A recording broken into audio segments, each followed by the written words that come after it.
Welcome back to Science Online class. Here it is for the class 8th and this is our lecture number 4 and we are studying the chapter number 5, that is about the coal and petroleum. When we have started the chapter, we have talked about the natural resources, and after that we have talked about there are the two kinds of the natural resources. One is the exhaustible, another is the inexhaustible.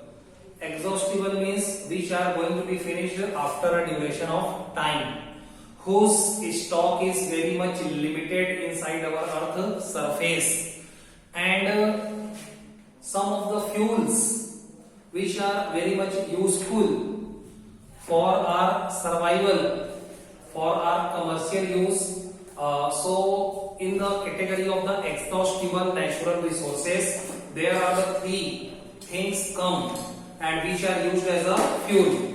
And first is the wood. Initially wood was used as a fuel, but right now because it is only useful till the domestic purpose. That's why we use the two basic energy resources. One is the coal, second is the petroleum. So in this particular chapter, actually we have to study about these two particular things. One is the coal and second is the petroleum. And we have also started about the coal. What was coal? What was the history? How the coal is found inside the earth's surface, and how it is formed. So that all the things we have seen in my last lecture. And after that we have talked about actually coal. It is also the mixture of so many useful compounds. Coal, it is also the mixture of so many useful compounds which we can get after the destructive distillation of a coal. What is the destructive distillation? The process in which coal is heated in the absence of the air. That particular process is known as a destructive distillation. Why we perform destructive distillation of coal? To obtain some useful components of a coal and which are better than coal. For example, what are these components? First is the coke, second is the coal tar, third is the gas carbon, fourth is the coal gas. So these all the useful components actually which are present inside the coal that we can get after the destructive distillation. So one by one we are looking what are the uses of this all the components, and after that we have to talk about what are the different varieties of the coal. And one more thing is important here. Coal and petroleum, these both the fuels are called fossil fuel. Why these are called fossil fuel? Because they all have been made by the dead remains of the plants and animals. In short form, you can say both the things, petrol and coal, both the things have been made by the dead vegetation when they got buried under the surface of the earth millions of years ago. And this is a very slow process. ये बहुत ही धीमी गति से चलने वाली प्रक्रिया है. Wherever all the dead remains of the plants and animals they got buried, दफन हो गए under the surface of the earth and millions of years ago. And after the biochemical process means inside the earth's surface they are subjected to the higher temperature, higher pressure in the different layers of the earth's surface, and finally after all the things they have been converted in form of a coal that we have seen. So right now in this particular lecture we were actually studying about some of the uses of the different components of the coal, and in the series we have talked about coke, we have talked about coal tar, and right now we have to talk about the coal gas. So what is coal gas? It is obtained during the processing of a coal to get coke. मतलब क्या हुआ? When we get coke after the destructive distillation of a coal, so in the same process we get coke. Shortcut में अपन ये बोल सकते हैं कि coke जो होता है COKE, it is a form of a coal.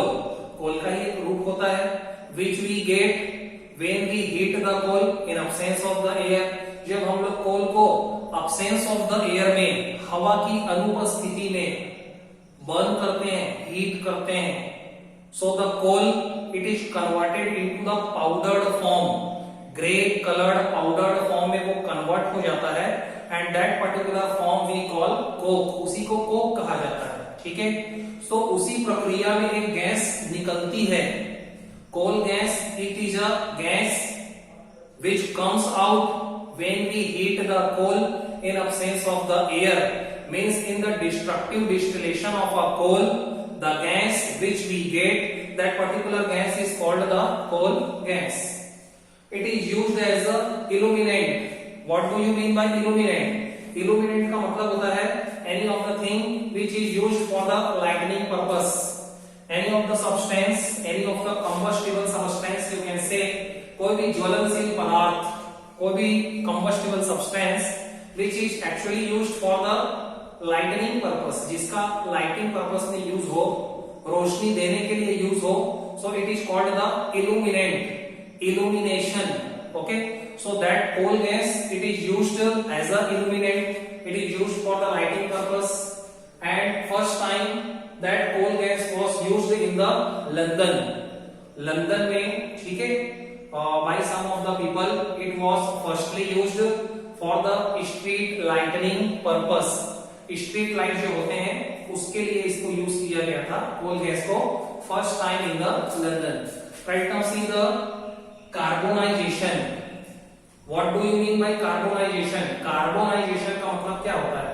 तो शॉर्टकट में अपन ये बात करते हैं कि जो भी डेड वेजिटेशन होता है मिलियंस ऑफ इयर्स एगो, लाखों करोड़ों साल पहले, all the plants and animals after the natural calamities they die and after that they got buried under the surface of the earth, और वही जो थे अंडर हायर टेम्परेचर और higher pressure they converted in form of the coal. इसी प्रक्रिया को बोला जाता है carbonization. Right now you can see same thing. The slow क्यों लिखा है? Because it takes millions of years time. ये काम होने में लाखों करोड़ों साल लगे हैं। It is a very slowest process. So the slow conversion of wood और you can say dead vegetation into the coal by a biochemical process. Biochemical process कहने का मतलब ये है कि when they got buried under the surface of the earth and after that they are subjected to the high temperature, high pressure and they are crushed by the layers of the sand and mud particles. So इन सभी process को बोला गया है biochemical process. So that process by which the dead vegetation they are converted in form of the coal millions of years ago by the biochemically under the high pressure, high temperature. So this whole process is called the carbonization. और carbonisation process के बाद ही coal form हुआ है। Next thing is that different types of the coal. अब right now coal, जो coal होता है कोयला, there are the 4 varieties of the coal are found on the earth. Earth में इसके 4 टाइप्स पाए गए हैं। कैसे पाए गए हैं वो देखते हैं हम। Different types of the coal are found. Different types of the coal are found depending upon 2-3 factors. 2-3 factors पे डिपेंड करते हुए there are the 4 varieties of the coal which are found on the earth surface. वो factors कौन कौन हो सकते हैं? Factor ये हो सकता है what was the temperature inside the earth surface, what was the pressure inside the earth surface, उस टाइम वो कौन से टेम्परेचर पे सब्जेक्टेड था, हायर टेम्परेचर पे था कि हायर प्रेशर पे था कि लो टेम्परेचर पे था कि लो प्रेशर पे था। तो टेम्परेचर और प्रेशर ये 2 फैक्टर्स हैं जो डिसाइड करते हैं कि उस पर्टिकुलर कोल के अंदर कार्बन का कितना कंटेंट होगा। And according to the percentage of the carbon its variety varies. क्या बोला मैंने?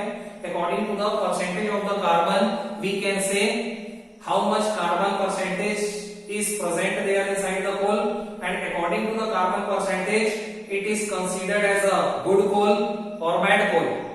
जितना अच्छा कार्बन का परसेंटेज होता है, for the higher percentage of the carbon content, that coal is considered superior quality of coal. जितना अच्छा कार्बन का परसेंटेज होता है उस पर्टिकुलर कोल को कहा जाता है कि it is the best quality of coal, best variety of the coal. And for the lower percentage of the carbon content, carbon का कंटेंट जो है जितना कम परसेंटेज में अवेलेबल होगा, प्रेजेंट होगा, that is considered the worst quality of coal और the inferior quality of coal. वो कोल की उतना ही घटिया क्वालिटी कहा जाता है या उस कोल को उतना कम यूजफुल माना जाता है। सो ये जो कार्बन कंटेंट होता है, this actually depends upon the 3-4 factors. किस पे डिपेंड करता है? Depth under the earth surface, earth surface के कितनी गहराई से उसको एक्सट्रैक्ट किया गया है। जो जितना ज्यादा गहरे पे मिलता है, that particular coal is again the best quality of coal. जितना ज्यादा गहराई से, डेप्थ से उसको एक्सट्रैक्ट किया जाता है, वो उतना अच्छा कोल होता है। सेम लाइक दैट, एक तो डेप्थ हो गया, एक तो टेम्परेचर हो गया, एक तो प्रेशर हो गया, duration for which it has been buried under the surface of the earth. वो ड्यूरेशन भी मायने रखता है, वो टाइम पीरियड भी मायने रखता है, जिस टाइम तक वो पर्टिकुलर डेड वेजिटेशन, ठीक है, सरफेस ऑफ द अर्थ के नीचे बना रहा, and finally it is converted in form of a coal. तो ये 3-4 फैक्टर के हिसाब से actually there are the 4 types of the coal. For the higher temperature, for the higher pressure, for the longer duration of the time and high depth, more carbon content will be present in that particular coal and it is called the best variety of the coal. Or you may say in the short form, when we go in the increasing order inside the earth surface, जब हम लोग increasing order पे earth surface के अंदर जाते चले जाएं, तो जो जितना कम गहराई पे मिलेगा, the coal that we will get in the lower depth, it will be the most quality. वो उतने ही, जो जितना कम गहराई पे मिलेगा, जल्दी मिलेगा, उसके अंदर कार्बन का परसेंटेज उतना ही कम होने वाला है। And it is the lowest quality of the coal, वो कोल की लोएस्ट क्वालिटी होगी। अब right now we have to see there are the 4 varieties of the coal. First is the peat. It is a youngest variety of a coal. Youngest means नया। It is a youngest variety of a coal which is light brown in colour. तो जो peat नाम का कोयला होता है, it is considered as a youngest variety of a coal. इसको youngest variety of a coal consider किया जाता है। It's colour is light brown colour का होता है and it contains the 50 to 60% of a carbon. ठीक है, ये केवल 50 से 60% ऑफ द कार्बन कंटेन करता है and that's why it is considered the inferior quality of coal. इसको कोल की इंफीरियर क्वालिटी कह सकते हैं, वर्स्ट क्वालिटी कह सकते हैं। And it burns with the smoke, when we burn that particular coal, so it produces lot of smoke. ये बहुत अधिक मात्रा में धुआं प्रोड्यूस करता है and it becomes the reason of a air pollution का भी एक कारण हो सकता है। Even it produces so many different poisonous gases too, बहुत सारी पॉइजनस गैसेस भी कंटेन करता है। ठीक है, number 2 lignite is the next stage of the carbonisation. जिस प्रोसेस के बारे में हमने अभी डिस्कस किया, कार्बोनाइजेशन, जिसमें डेड वेजिटेशन कोल के रूप में कन्वर्ट हुआ है, so lignite is the next stage of the carbonisation का जो नेक्स्ट स्टेज है, और you can say the second variety of the coal after the peat कोयला तो ऊपर मिल जाता है, जब आप और अधिक गहराई पे जाते हैं, so the variety of the coal that you will get, it is the known as a lignite। वो lignite नाम का कोयला होता है and it contains the 60% of a carbon। इसमें कार्बन का कंटेंट और अधिक होता है, 60% तक हो सकता है। पहले वाले में तो ओनली 50% तक था, but it contains the near around 60 और more than 60% of a carbon. और आप ये कह सकते हैं कि lignite is the better quality as compare to the peat. Number 3 पे bituminous is the next stage of lignite. After the lignite, if you will go in the depth, अगर आप डेप्थ में और चले जाएं, so the variety of the coal that you will gate, जो भी variety आपको मिलेगी, it is called the bituminous and it contains the 80% of the carbon. ये 80% ऑफ द कार्बन कंटेन करता है and it is the most form of a coal which is available for all of us, और ये सबसे ज्यादा use किया जाने वाला, it is the most common variety of the coal which we get under the surface of the earth. Surface of the अर्थ में जो सबसे ज्यादा मात्रा में कोल निकलता है या जो वेराइटी सबसे ज्यादा अमाउंट में अवेलेबल है, it is known as a bituminous, वो बिटुमिनस की होती है. Number 4 anthracite. Anthracite is found on the highest depth of under the earth surface. Earth surface के नीचे सबसे हाईयर डेप्थ वाले रीजन पे, डीपर रीजन पे, the variety of the coal that you will get, it is none other than the anthracite. जो भी variety अपने को प्राप्त होती है, it is called the anthracite type of a coal. Okay, it contains 90 to 95% of the carbon. इसके अंदर जो कार्बन का कंटेंट होता है, इट इज मोर देन 90%, 90% से ज्यादा होता है. And that's why it's calorific value is very good. इसकी जो कैलोरीफिक वैल्यू होती है वो सबसे अच्छी होती है. It produces the large amount of the heat. बहुत अधिक मात्रा में ये हीट का जनरेशन करता है. And it is, you can say, it does not produce what you can say pollution create नहीं करता है. ठीक है. And it is considered the best variety of the coal. और ये सबसे best variety of the coal consider की गई है. It is hard stone black like structure. जो पत्थर वाला जो कोयला होता है ना, which is hard in nature, stone like structure, black in colour, जो बहुत गहराई से निकाला जाता है, जिसका इंडस्ट्रियल पर्पस में बहुत ज्यादा यूज होता है. So that variety is called the anthracite variety of the coal.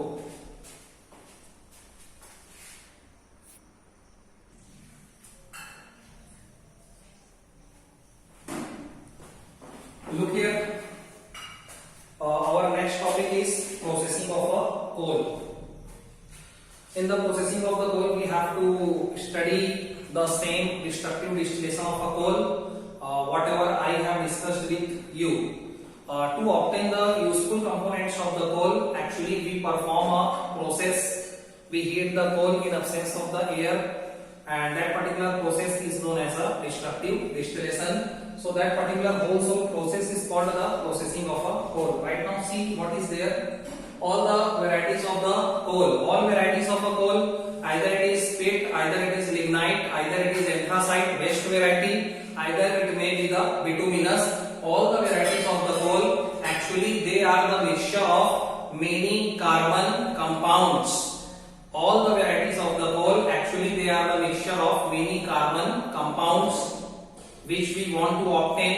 Okay, so these are the mixture of many carbon compounds, and these all the compounds are very much useful for the industrial applications. Industry में for the so many industrial applications, this all the compounds they are very much useful. Now right now see, these compounds are lost if the coal is burned straightway. Means if we burn the coal directly, so this all the compounds which are present inside the coal, they all been burned. Otherwise we will lose them. हम इनको प्राप्त नहीं कर सकते if we are directly burning the coal. So अगर कोल को directly burn कर दिया जाता है, so this all the useful compounds these are lost. और इसीलिए क्या करते हैं, so to obtain these useful components, all the useful components, actually coal is subjected to the destructive distillation process. To obtain these all the useful components, coal is subjected to the destructive distillation. What do you mean by destructive distillation? Heating of the coal in absence of the air. Heating of the coal in absence of the air. When we heat the coal in absence of the air inside any particular chamber, so that process is called the destructive distillation. जब कोल को किसी भी बंद chamber में, closed chamber में इन absence of the air heat किया जाता है, जिसको एनारोबिक का मतलब ये होता है in absence of the air. तो it is a kind of anaerobic process wherever in absence of the air we heat the coal. क्यों करते हैं? To obtain the useful components of the coal. और क्यों प्राप्त करना चाहते हैं कंपोनेंट्स को? Because there are the so many commercial use of these components. और अगर कोल को डायरेक्टली बर्न कर दिया जाए so this all the components में lost हो सकते हैं, खत्म हो सकते हैं। अब देखो क्या करना है। So when the coal is subjected to the destructive distillation process, so we can obtain all the useful components of the coal and these all the components will be recovered. इनको अलग अलग प्राप्त किया जा सकता है, ठीक है। तो देखो activity, this is a laboratory activity given at your book. You may see here I have drawn the simple rough diagram so that I can explain you what is the procedure actually. Aim, what is the aim here? To obtain all the useful components after the destructive distillation of coal. Destructive distillation of coal के बाद what are the components that we get? कौन कौन से components हम प्राप्त करते हैं? How they have been? What is the setup? What is the arrangement? कैसे प्राप्त किया जाता है? कौन क्या होता है? That we will see in the detail. So you can see this is the diagram of the destructive distillation. You can see on the board this is the diagram of the destructive distillation. What kind of the operators have been taken here? देखो first we will consider one burner flame. First we will consider one burner for heating the coal. ठीक है, कोल को heat करने के लिए एक burner लिया गया है। Either it may be spirit lamp, एक स्प्रिट लैंप जैसा हो सकता है। Either it may be the Bunsen burner हो सकता है, ठीक है। लेबोरेटरी में जो बर्नर यूज किए जाते हैं उसके बारे में है ये। And we have to consider one thick glass test tube. एक thick glass test tube भी हमको लेना है। Why we have to take thick glass? Because we have to heat the coal. कोल को हीट करना है तो वो थिन ग्लास नहीं होना चाहिए, डैमेज नहीं होना चाहिए बहुत आसानी से। तो एक thick glass test tube we will take and inside the hard thick glass test tube we have to fill the coal powder. Coal powder, कोयले का पाउडर, ठीक है। कोयले का पाउडर जो है in a small amount we have to take and we have to fill it inside the glass tube. Glass tube के अंदर उसको भरना है एंड उस ग्लास ट्यूब को टिल्ट करना है, झुकाना है। इस तरीके का अरेंजमेंट चाहिए। We have to tilt the glass tube at an angle with the help of the stand. यहाँ पे एक स्टैंड लगा होगा, उस पे इसको फिक्स कर दिया जाएगा, इसको उस ग्लास ट्यूब को and we have to heat the coal powder which is filled inside the glass tube and finally there is a connection of the glass tube with the another apparatus. क्या लेंगे इधर? We have to consider one conical flask. Conical flask कहने का मतलब होता है cone shape का flask. Cone shape वाले फ्लास्क लेना है which is also made by the glass material.